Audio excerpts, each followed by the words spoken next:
Hello everyone, welcome to Vivid Indian Kitchen. இன்னைக்கு நம்ம பார்க்க போற ரெசிபி இட்லி மிளகாய் பொடி.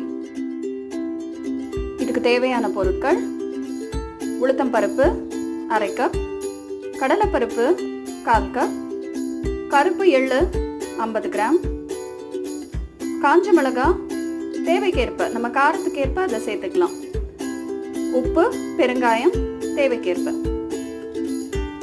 ஃபர்ஸ்ட் 2 ஸ்பூன் எண்ணெய் சேர்த்துக்கலாம். அதுக்கப்புறம் நம்ம எடுத்து வச்சிருக்கிற உளுத்தம் பருப்பையும் கடலை பருப்பையும் ஒன்றா இதில் சேர்த்து செவக்க வறுத்து எடுத்துக்கலாம்.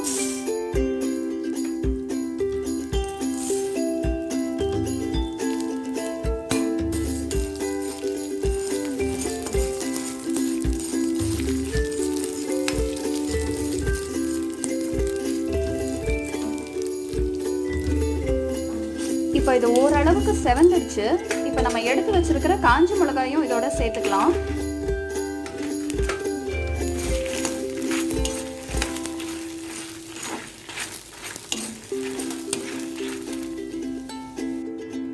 இப்போ இதை நல்லா வறுந்துடுச்சு.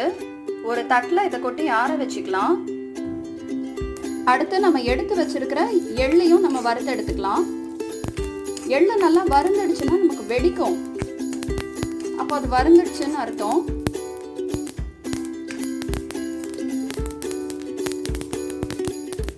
இப்போ இதோட நம்ம எடுத்து வச்சிருக்கிற பெருங்காயத்தூளையும் சேர்த்துக்கலாம். இப்போ நம்ம வறுத்தெடுத்த எள்ளையும் தட்டில் சேர்த்து நல்லா ஆற வச்சுக்கலாம்.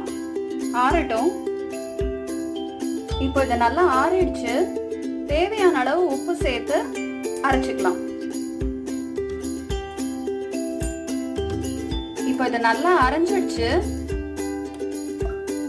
இதை நம்ம ஒரு ஏர்டைட் கண்டெய்னர்ல போட்டு ஸ்டோர் பண்ணி வச்சுக்கலாம். சூப்பரான இட்லி பொடி ரெடி. செஞ்சு பார்த்துட்டு எப்படி இருந்ததுன்னு உங்க ஃபீட்பேக்கை கமெண்ட் செக்ஷன்ல சொல்லுங்க. இந்த வீடியோ உங்களுக்கு பிடிச்சிருந்தா லைக் பண்ணுங்க, கமெண்ட் பண்ணுங்க, ஷேர் பண்ணுங்க. அப்புறம் மறக்காம விவிட் இந்தியன் கிச்சனுக்கு சப்ஸ்கிரைப் பண்ணுங்க.